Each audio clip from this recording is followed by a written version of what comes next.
Segunda semana de Cuaresma, 28 de febrero al 6 de marzo. Días 12 al 18 de nuestro caminar cuaresmal. Día 12. En el transcurso de nuestra vida, Dios nos pone a prueba para conocer nuestra fidelidad a Él. El caso de Abraham, nuestro padre en la fe, no fue la excepción.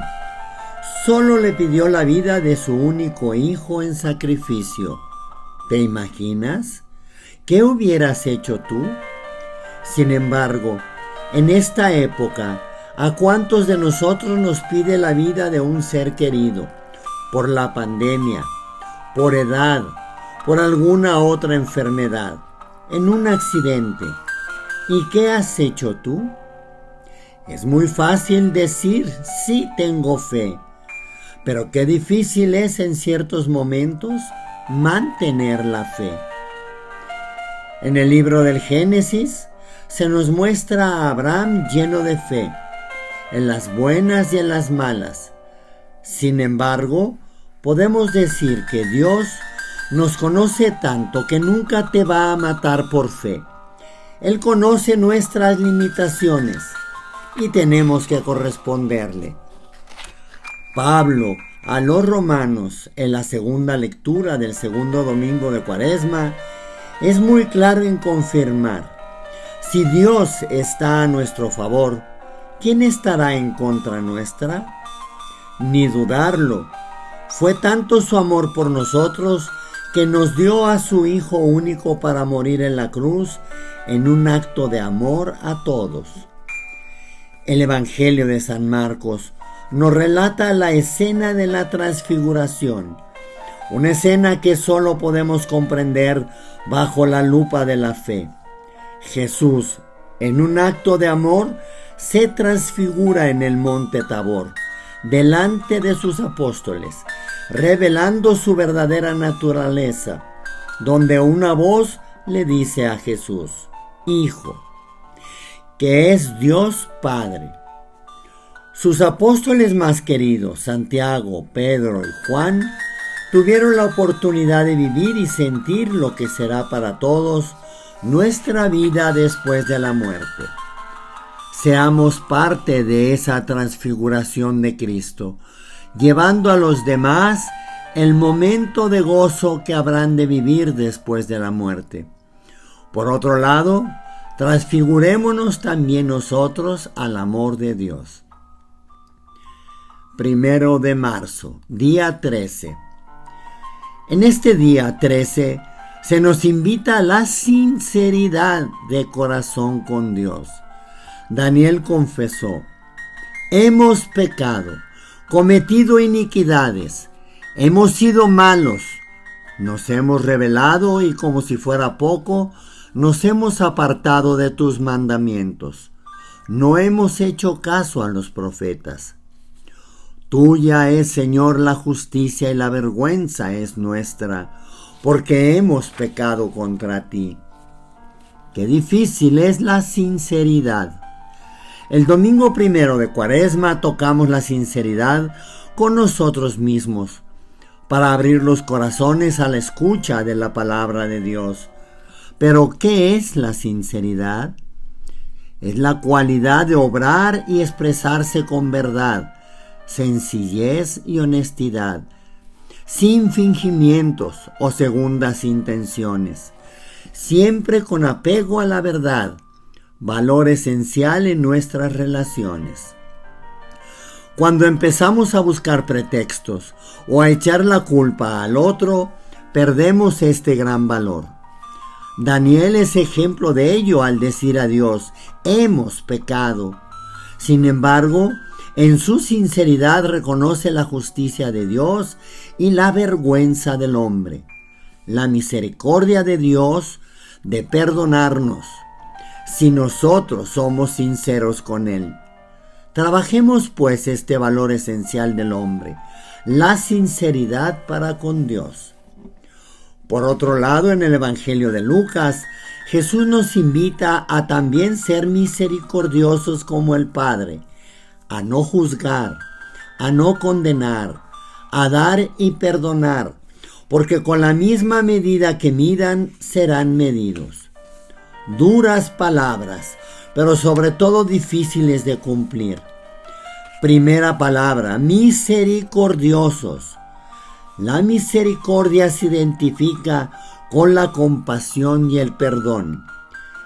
¿Quién tiene compasión? El de corazón limpio y lleno del amor de Cristo. Justo la semana pasada decíamos que sin amor no podemos perdonar, pero sin compasión nos damos cuenta que nuestro corazón está hueco. La misericordia reconoce que nosotros no podemos juzgar ni condenar, pero sí a dar y perdonar. Juego de palabras, pero también de sentimientos. En este 13º día vemos la necesidad de reconocer con sinceridad nuestros pecados y nuestras debilidades. Seamos como el profeta Daniel. Abramos nuestro corazón sincero a la oración, es decir, al diálogo con Dios y con Jesús, como Padre y como amigo. Busquemos ser misericordiosos y sinceros. Tarea de este día 13 de nuestro caminar hacia la Cuaresma. 2 de marzo, día 14 de nuestro caminar cuaresmal hacia la conversión. Si retomamos el primer día de nuestro caminar y recordamos nuestras 3 actitudes existenciales y las 3 relaciones esenciales, podremos entender lo sucedido en Sodoma y Gomorra. Primero, ¿cuál era la actitud de los pobladores de esos lugares? No guardaban silencio, ni escuchaban a Dios, ni se reconocían frágiles.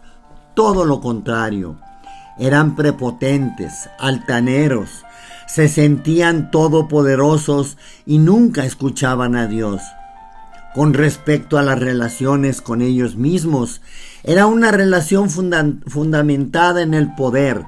Mientras más tengo, más valgo. La relación con Dios, por lo tanto, era nula, y la relación con los demás solo por interés. También era de fuerza y poder, la ley del más poderoso. Sigamos las palabras del Salmo 49. Muéstranos, Señor, el camino de la salvación. Así como lo hiciste con los pueblos de Sodoma y Gomorra, pero enséñanos a guardar silencio, escuchar y a reconocer nuestra fragilidad, las 3 actitudes existenciales. En el Evangelio de hoy, de igual manera Jesús dice a sus discípulos, refiriéndose a los fariseos y escribas, hagan todo lo que les digan, pero no imiten sus obras, porque dicen una cosa y hacen otra. El problema de los fariseos era su falta de relaciones esenciales para con los demás, es decir, hipócritas. Les gustaba presumir, sentirse los mejores de la sociedad, que los llamaran maestros. Su relación era con ellos mismos. Con los demás y con Dios era diferente. No tenían congruencia. Jesús, en cambio, enseñaba a sus discípulos que el mayor de entre ustedes sea su servidor, porque el que se enaltece será humillado, y el que se humilla será enaltecido. El servicio o diaconía no es otra cosa que hacer algo por el otro.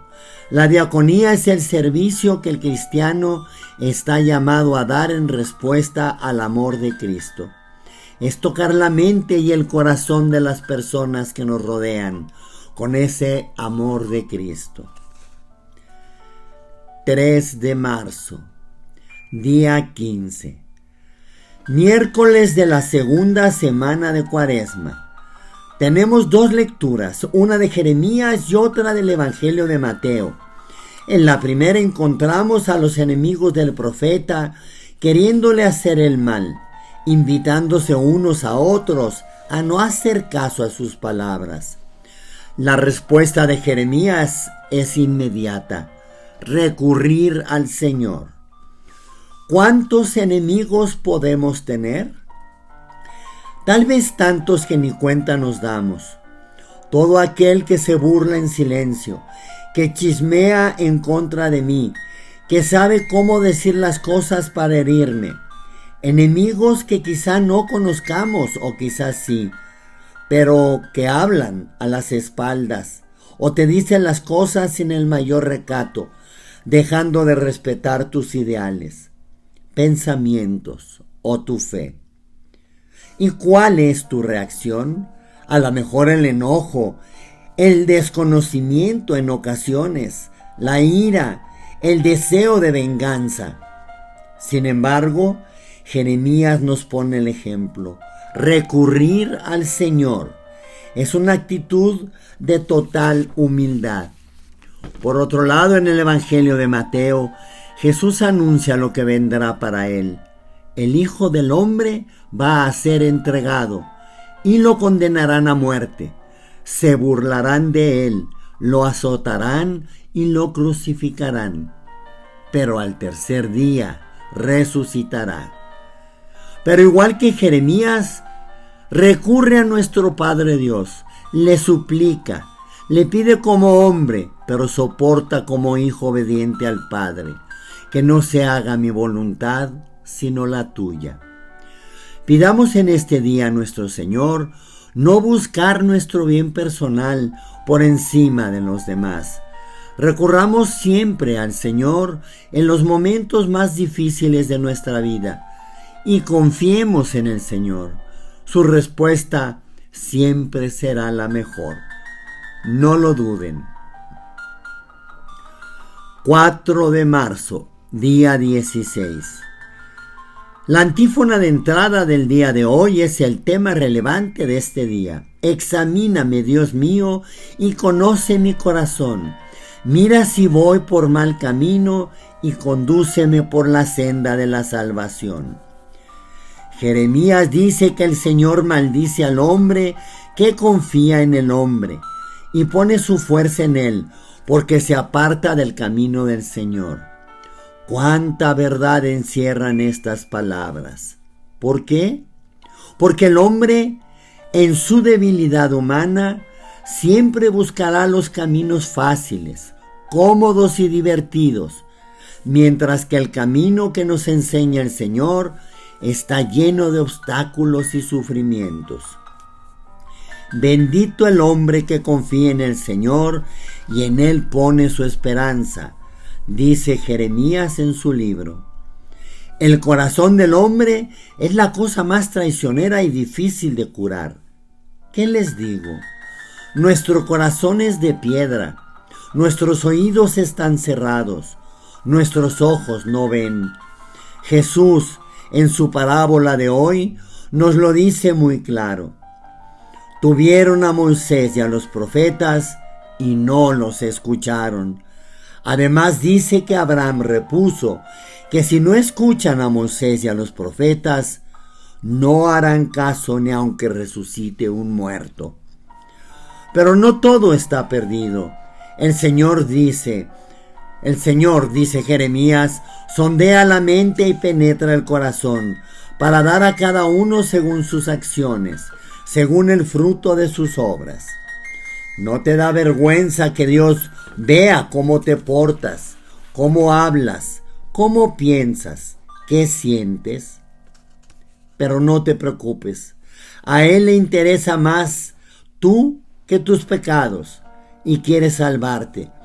Por eso te pide los sigas por sus caminos, esos que te costarán mucho trabajo, porque no estás acostumbrado para actuar conforme a su voluntad.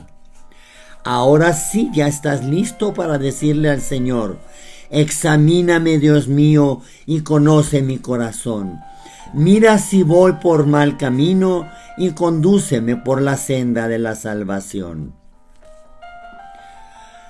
Viernes 5 de marzo, día 17.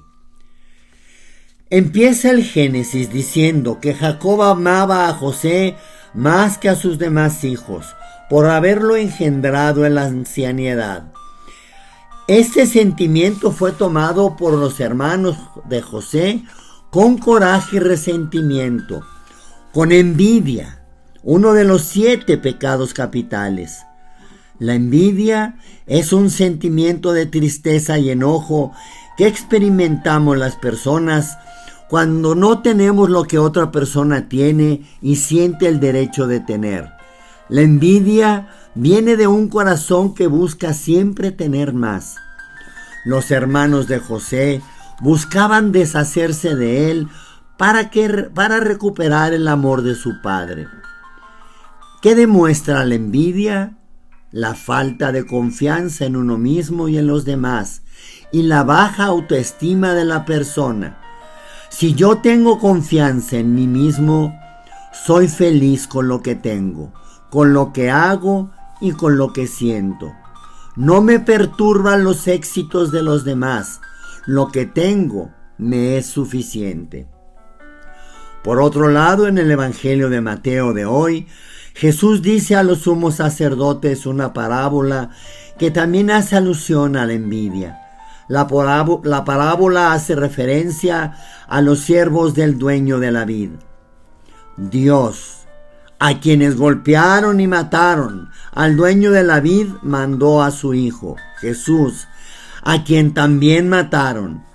Ante esta respuesta, el dueño de la vid, Dios, solo los despide quitándoles la viña. La misericordia de Dios. Pero ¿cuál fue la respuesta de los sumos sacerdotes? La lógica humana. Envueltos en la ira y la envidia, decían que el dueño de la viña les daría una muerte terrible y arrendaría a otros el viñedo. La envidia, la ira, la soberbia no dejan ver más allá de nuestras narices. El resentimiento humano ciega a las personas y las desconoce. En este día 17 de nuestro caminar cuaresmal, hagamos a un lado todos esos sentimientos que lastiman nuestro corazón, que ciegan nuestra mente y que solo buscan la satisfacción y reconocimiento personal. Sábado 6 de marzo, día 18. Tanto el profeta Miqueas, campesino del siglo VIII antes de Cristo, y el Evangelio de Lucas hablan sobre el mismo tema, la misericordia de Dios.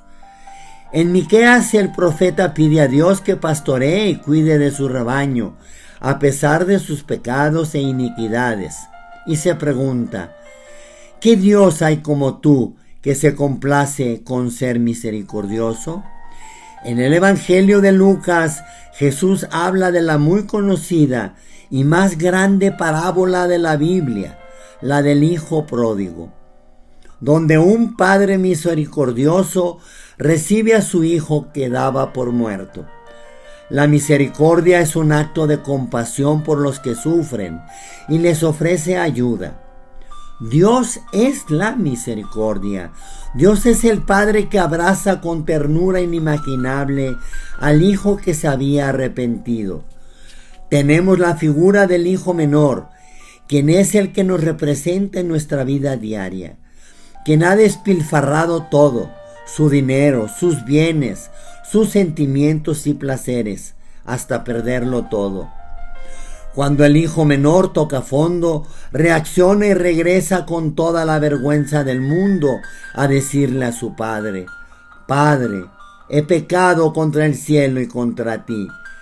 Sin embargo, la imagen del padre corriendo hacia el hijo, el abrazo y el beso, el no juzgarlo y no censurarlo. Al contrario, se alegra y hace una fiesta. Esa es la actitud de nuestro Padre Dios cuando recapacitamos sobre lo que hemos hecho en nuestra vida.